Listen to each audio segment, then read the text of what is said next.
ہمارے بابا جی ہم سب کا تعارف بڑے مختصر الفاظ میں کرا کے گئے کہ ہم کتے پاک رسول اللہ کے مختصر دو لفظی تعارف ہے، وہ ہم سٹیج سے یہاں سے موجود سید زادوں سے لے کر وہ آخری شخص پنڈال کے آخری شخص تک ہم سب کا ایک ہی تعارف ہے، اور وہ تعارف بڑا مضبوط ہے، وہ تعارف کمزور نہیں ہے، وہ تعارف اب تو اپنے تو کجا بیگانوں کو بھی پتہ لگ گیا ہے کہ حضور کے غلام ہوتے کیسے ہیں، سبحان اللہ، حضور کے غلام کہتے کن کو ہیں۔ ابھی کچھ دیر قبل ایک آرٹیکل چھپا ہے، فیچر جسے کہتے ہیں، وہ چھپا ہے، اس میں لکھا ہوا تھا کہ ہمیں کسی تحریک کے اٹھنے سے، کسی تحریک کے آ جانے سے، کسی تحریک کے بیٹھنے سے، کسی بھی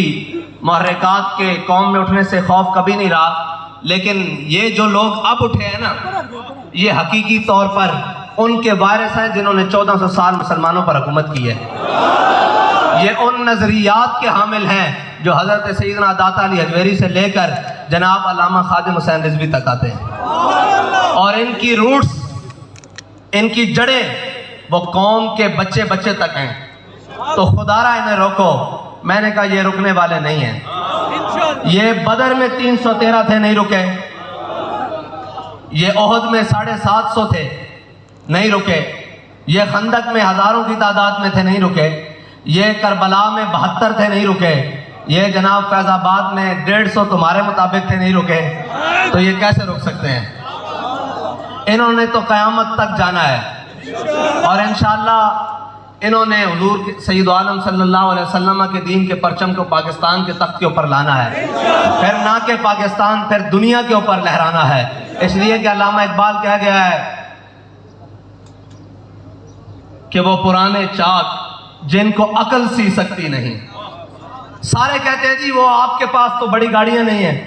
آپ کے پاس تو بڑے دفتر نہیں ہیں، آپ کے پاس تو بڑی شخصیات نہیں ہے قد کاٹ والی۔ میں نے کہا جس در پہ ہم کھڑے ہیں نا، وہاں قد کاٹ نہیں دیکھا جاتا، وہاں ایمانی جذبہ دیکھا جاتا ہے۔ اگر ایمانی جذبہ نہ دیکھا جاتا تو معاذ اور محبت ابو جہل کو قتل کرتے بدر میں، وہ تو اتنے حضرت عبدالرحمن بن عوف کہتے ہیں میری کمر کے برابر آ رہے تھے، ایک طرف معاذ کھڑے ہیں، ایک طرف محبت کھڑے ہیں۔ اگر ایمانی قد کاٹ نہ دیکھا جاتا تو جناب بلال کعبے کی چھت پر چڑھتے، سارے قریشی ہاشمی آج باہر کھڑے تھے۔ یہاں دیکھا جاتا ہے ایمانی قد کاٹ، اگر ایمانی قد کاٹ ہو، ایمان کا جذبہ ہو موجود میں، تو پھر سارے پیچھے، پھر اللہ تعالیٰ کرتا کیا ہے؟ بلال از حبش، صہیب از روم، سلمان از فارس، ابو لہب از مکہ، چبل اجابیس۔ اقبال کہتا ہے اسلام نہیں دیکھتا کہ وہ چودھری صاحب آئے ہیں یا نہیں، وہ جناب وڈیرا صاحب آئے ہیں کہ نہیں، وہ جٹ صاحب آئے ہیں کہ نہیں، وہ ملک صاحب آئے ہیں کہ نہیں، وہ پیر صاحب آئے ہیں کہ نہیں، وہ مفتی صاحب آئے ہیں کہ نہیں، وہ علامہ صاحب آئے ہیں کہ نہیں۔ اقبال کہتا ہے بلال کو حبشے سے بلاتا ہے، صہیب کو روم سے بلاتا ہے، سلمان کو فارس سے بلاتا ہے، لیکن ابو لہب کے بارے میں فرمایا ہے تبت یدا ابی لہب وتب۔ وہ نہیں کسی کے پاؤں میں پڑتا، وہ نہیں پوچھتا کہ تم آئے کہاں ہو، جانا کہاں ہے، وہ کہتا ہے حضور کے غلام ہو۔ کیسے غلام ہو؟ عروہ بن مسعود جب سفیر بن کے حضور کی بارگاہ میں آئے نا صلح حدیبیہ کے موقع پر، تو واپس جا کر جو انہوں نے منظر باندھا نا حضور کے غلاموں کا، غلامی کرنی ہے تو پھر اس طرح کرنی ہے۔ پھر لوگ پوچھیں کہ یار بابا جی ان کو کیا کھلا کر گئے ہیں، شیل ان پر اثر نہیں کرتا، گولی ان پر اثر نہیں کرتی، ایف آئی آر ان پر اثر نہیں کرتی، ہتھکڑیاں ان پر اثر نہیں کرتی، جیلیں ان پر اثر نہیں کرتی، کچھ بھی ان پر اثر نہیں کرتی۔ میں نے کہا جھلیو ساڑھے بابا جی سانو او حضور دی محبت دے جام پہ لا کے گئن، اے تاجے دنیا روح نکل جائے گی پھر بھی نشہ نہیں اترے گا، پھر حشر آ جائے گا نشہ نہیں اترے گا، کیونکہ بابا جی دس کے گئن کہ ہم سوئے حشر چلیں گے شاہ ابرار کے ساتھ، اور قافلہ ہوگا روام قافلہ سالار کے ساتھ۔ یہ تو طیبہ کی محبت کا اثر ہے، ورنہ کون روتا ہے لپٹ کر در و دیوار کے ساتھ۔ معزز سامعین محترم، میں نے جو آیت پڑھی،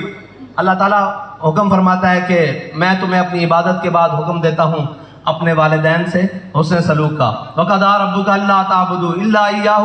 وَبِالْوَالِدَيْنِ إِحْسَانًا۔ تو عاطف بھائی سے میں یہ عرض کرنا چاہتا ہوں کہ حاجی الطاف صاحب اس مقام پر پہنچ رہے ہیں جہاں ہر ذی روح نے جانا ہے، اس مقام پر پہنچ گئے ہیں جہاں ہر ذی روح نے جانا ہے، لیکن با خدا ہم نے بھی ایک دن دنیا سے جانا ہے، آپ کا اپنے والد صاحب سے جب سامنا ہو پوچھ لینا کہ کس عمل کی سب سے زیادہ قیمت پڑی ہے. یہ پوچھ لینا کہ کس عمل کی سب سے زیادہ قیمت پڑی ہے. اگر وہ کہہ دینا دے کہ نماز ہک پاسے، روزے ہک پاسے، حج ہک پاسے، سارے تو کرتے سن یار. عبداللہ بن ابی جڑے 350 بندے وہ تو لے کے واپس آیا، وہ حضور دے پیچھے نمازاں پڑھتا سی، وہ حضور دے پیچھے روزے رکھتا سی، وہ حضور دے نال عمرے واسطے چلیا سی، عمرہ قضا دے موقع تے وہ سارے کام کرتا سی. لیکن جدو احد دی طرف جاندیاں اس نے اپنے آپ نو اپنے ساتھیاں نو ورگلا کے منافقین نو ورگلا کے واپس موڑیا نا تے واپس آ گیا تے رب نے نمازاں نہیں ویکھیاں، رب نے روزے نہیں ویکھے، رب نے جناب عبادتاں نہیں ویکھیاں، بلکہ وہ شخص سی جڑا جمعے والے دن حضرت حضور سید عالم صلی اللہ علیہ وسلم تو پہلے ممبر تے چڑھ کے توصیفاں بیان کرتا سی کہ اسی کتنے خوش نصیب ہاں سانو حضور مل گئے. اے خوش نصیبی تو ہے ہی ہے، کلمہ مل گیا، لیکن اے خوش نصیبی دسو کہ حضور نے وفا کی تھی کنے، کلمے دا حق ادا کیتا کنے. میں ساتھیوں دس رہا سا کہ جس دن میں حافظ بنیا سا نا تے بڑے والدین خوش ہوندے، لیکن بابا جی نے مینوں این گل نال لا کے کیا سی پتر حافظ قرآن اتنے بڑے لگے پھر دین، اللہ تینوں محافظ قرآن بناوے. گل ہے کہ اتنے سارے لگے پھر دین، سارے کوئی عاشقان رسول. گل ہے کہ جدو ادھروں قبولیت آوے اور ادھروں قبولیت آندی اخلاص دی بنیاد دے ہوتے، اخلاص دا قدم پہلے ہوئے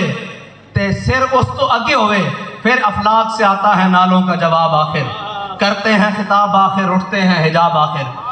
وقت کے دامن میں بہت ساری قلت ہے، بہت سارے موضوعات میں نے چھیڑ دیے ہیں، لیکن حضرت بلال حبشی کی آخری بات، حضرت بلال حبشی نے حضور سید عالم صلی اللہ علیہ وسلم کی نعت مبارکہ لکھی اور اس کا ایک حبشی شعر ہے کہ ارا برا کنت کرا کرائی کری منت درا. اس کا ترجمہ حضرت حسان نے عربی میں کیا کہ ذل مکارم فی آفاقنا اذا ذکرت وفینا بک یضرب المثل. یا رسول اللہ قیامت تک جب بڑی بڑی باتیں ہوں گی نا، جب پوچھا جائے گا کہ بہادر کون تھا، جب پوچھا جائے گا کہ عدل کرنے والا کون تھا، جب یہ پوچھا جائے گا کہ جناب عشق والا کون تھا، جب یہ پوچھا جائے گا کہ جناب سخی کون تھا، جب یہ پوچھا جائے گا کہ لاکھوں کے لشکر میں اکیلا گھسنے والا کون تھا، جب یہ پوچھا جائے گا کہ ساری دنیا ظلم پر اتر آئے تو ظالم کی آنکھ میں ڈال کر آنکھ کہنے والا کون تھا کہ ستم کرے ذرا ہنر آزمائے تو تیر آزما ہم جگر آزمائے، یہ کون تھا؟ تو حضرت بلال حبشی نے فرمایا یا رسول اللہ قیامت تک آپ کی برکت سے آپ کے غلاموں کو ہی پیش کیا جائے گا.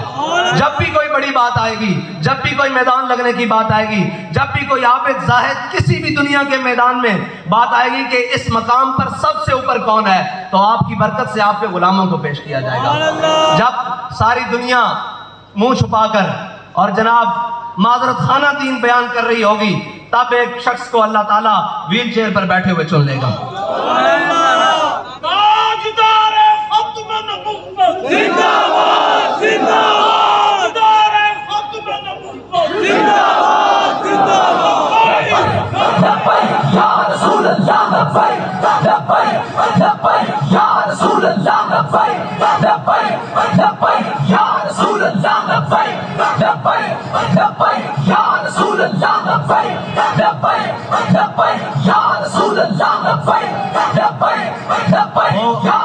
وہ جنہوں نے اپنی ساری زندگی حضور سید عالم صلی اللہ علیہ وسلم سے وفا کرتے ہوئے اور حق پر قائم رہتے ہوئے گزاری، آج دیکھو تو صحیح جن کے پیچھے قوم لگی ہوئی ہے، بلکہ جنہوں نے اپنے پیچھے قوم کو لگایا ہوا ہے، وہ میڈیا کے ذریعے ہو، پیسوں کے ذریعے ہو، مفادات کے ذریعے ہو، آج دیکھا نہیں ہے سارے چور کٹھے ہیں. آج اقتدار کی جنگ لڑی جا رہی ہے. قوم کا حال وہ برا ہو گیا کہ ایک فرانسیسی سفیر لانتی کو نکالنے کے لیے درجنوں شہادتیں پیش کرنی پڑی، لیکن کوئی قرارداد کے اوپر اپنا شخص دینے کے لیے تیار نہیں تھا کہ اس قرارداد کو منظور کروا لیا جائے. آج اقتدار کی باری آئی ہے تو سب بھیڑیے تیار بیٹھے ہیں. وہ ہمارے نزدیک تو یہ جو بیٹھا ہوا ہے یہ بھی بھیڑیا ہے نا، سب سے بڑا، اس سے بڑا کون سا بھیڑیا ہے؟ یہ بھی قوم کا خون نچوڑ کر اور جناب بڑی باتیں کر اور آج اس حال پر قوم کو لے جایا جا چکا ہے کہ لاکھوں افراد بے روزگار ہو چکے ہیں. لیکن وہ جو اقتدار کے خواہش مند ہیں وہ قوم کو ایسی ضرب لگانا چاہتے ہیں کہ جس سے قوم ذہنی طور پر تو مفلوج ہے ہی ہے، اب فکری طور پر بھی مفلوج ہو جائے. لیکن میں آپ سے یہ کہنا چاہتا ہوں کہ کم از کم یار اپنی آنکھیں تو کھلی رکھا کرو. ہم آپ سے ووٹ مانگنے کے لیے نہیں آئے، ووٹ آپ سنبھال کے رکھنا. ووٹ مانگنے کے لیے نہیں آئے، ووٹ مانگنے آئیں گے پھر آپ کو بتا کے آئیں گے، صرف اتنا بتانے کے لیے آئے ہیں کم از کم یہ کھوپڑیاں تو کھلی رکھو۔ آج ان لوگوں کو دیکھو جو اپنے کپڑے دھوتے رہے ہیں 70 سال سے، ایک دوسرے کے مخالف، آج سارے ایک سٹیج کے اوپر کھڑے ہیں کہ نہیں کھڑے؟ آج ان کے مفادات کا وقت آیا ہے، آج ان کے کھانے کا وقت آیا ہے، آپ کو ویسے ایسے نظر آتے ہیں کھانے کے وقت سارے اکٹھے ہو گئے ہیں۔ تو خدا کے لیے اپنی آنکھیں کھولو اور حضور کے دین کے ساتھ لگ جاؤ۔ آپ کو معلوم ہے کہ ایک ایم پی اے ہاسٹل سے ایک ایم پی ایم این اے اٹھایا گیا ہے، تو انہوں نے کہا پورا پاکستان بند کر دو۔ میں نے کہا جب حضور کی عزت کا معاملہ آیا تمہیں پاکستان بند کرنا یاد نہیں آیا؟ اور ایک ایم این اے کی عزت کا معاملہ آیا نا جی، اس کو ایم این اے ہاسٹل میں جا کر ہاتھ ڈالا ہے۔ میں نے کہا جب اس نے حضور سید عالم صلی اللہ علیہ وسلم کی ختم نبوت کو ہاتھ ڈالا تھا، تو حضور کے تاج کو ہاتھ ڈالا تھا اس ملعون نے، تو کیا تمہیں تب یاد نہیں آیا کہ ہم نے یہ کام کرنا ہے؟